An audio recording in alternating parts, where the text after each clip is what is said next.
So I stepped into the Laugh Factory. It wasn't my club. The owner didn't like me at the time. You know, I was new in town.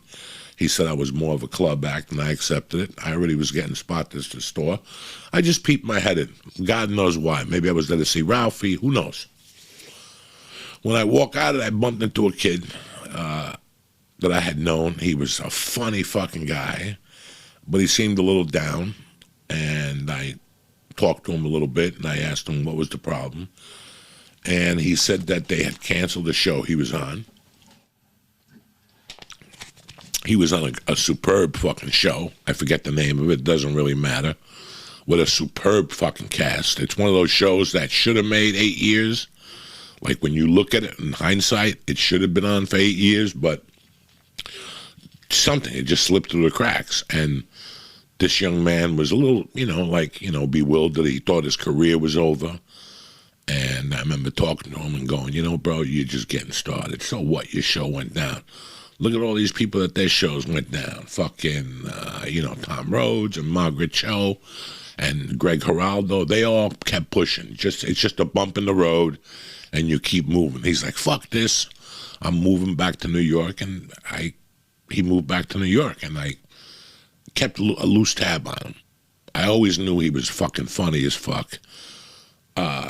At the time that I think he was going to be a star, where he had already been on TV, so he was well on his way. He had a lot more shit going on than I did. And over the years, I didn't see him. I was doing my thing. And then one time I bumped into him on a plane, and we had a fucking interesting chat, and he even got me a fucking agent right before the longest yard, which I fucked up and whatever. But my point is, he went back to New York. He didn't cry. He didn't whatever. He just picked up the pieces and started all over again. And then I started seeing him on the Dave Chappelle show, and he was killing it on there. And then, I just fucking kept hearing his name. And next thing you know, I'm working with him different nights at the store, and I'm watching this powerhouse that I had seen 15 years earlier on a bad night, thinking that his career was over. And now he became one of the best fucking comics there is. In my world, Doug Stanhope is the Lenny Bruce of our comedy right now, this situation we're in. But to me, the best comedian working today, I love Joe Rogan. I love Dave Chappelle. I love John Mulaney. I love a bunch of comics. But when I talk about pure comedy, I think the best comic working today is Bill Burr, and I got him on the show today. I hope you enjoy this interview. Thank you for watching. Bill Burr. Hey! What's going on? How are you, my brother? I'm great. Thank you for taking the time. It's great to see you. Yeah, dude, you look happy as hell, man. Jersey is treating you right. It was time, Bill. I'm an East Coast guy, 23 years. I miss my friends in Austin. I miss Joe and stuff, but it was time to fucking bring it on home. That's it. Oh, yeah. But I mean, you're also like, you're still in show business. You got New York right up the street. I get if you get $100 million going to Texas, but like, I don't know what those other guys are doing. I want to tease them so bad and just be like, dude, you guys are literally one argument from being out of show business. Everybody's one argument out of being out of show business. Yeah, maybe there's some truth to that. You have been fucking killing it lately. Just killing me for the last 3 months. You've been keeping me alive. Oh, thank you. Just little things you're saying. My wife loves you on the Disney show. And I'm like, I got to get, I actually miss you, Bill. With all my heart.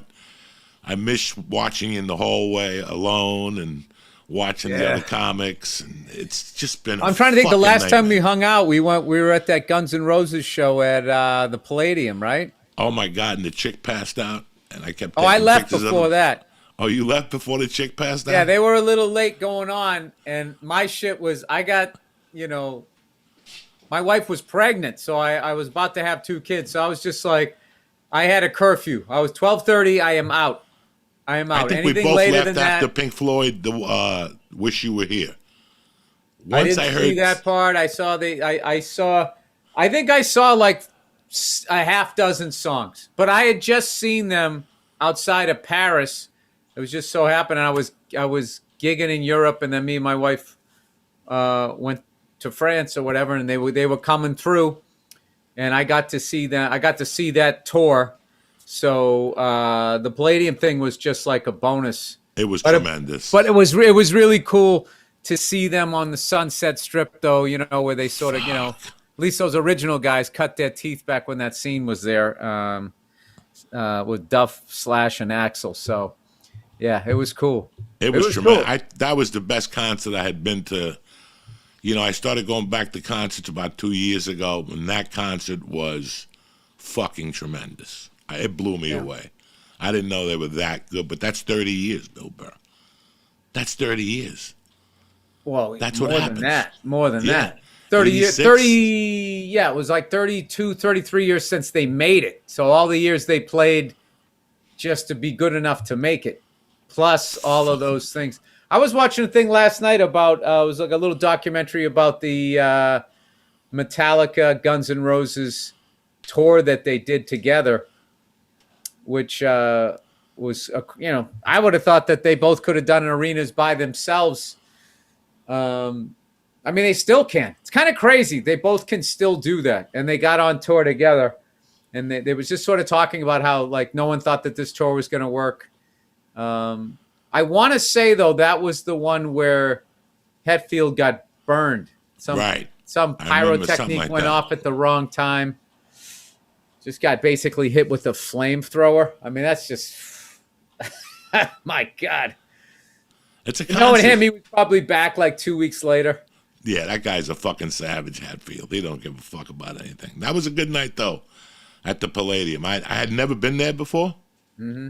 Like, I had never been there before at all. So, for me, I just used to drive by, and I would see different people. But that night was just tremendous. My wife got a kick out of it. It was seeing you was great. We were laughing around. There was a girl next to me. Oh, that's right. That's right. I remember her. There was couches up there. There was couches. She was passed out before Guns N' Roses even went on, I think. Even went on. She was yelling and screaming the whole hour because Guns went on like at 10:30. We got there at 8:45. Guns was supposed to hit the stage at 9.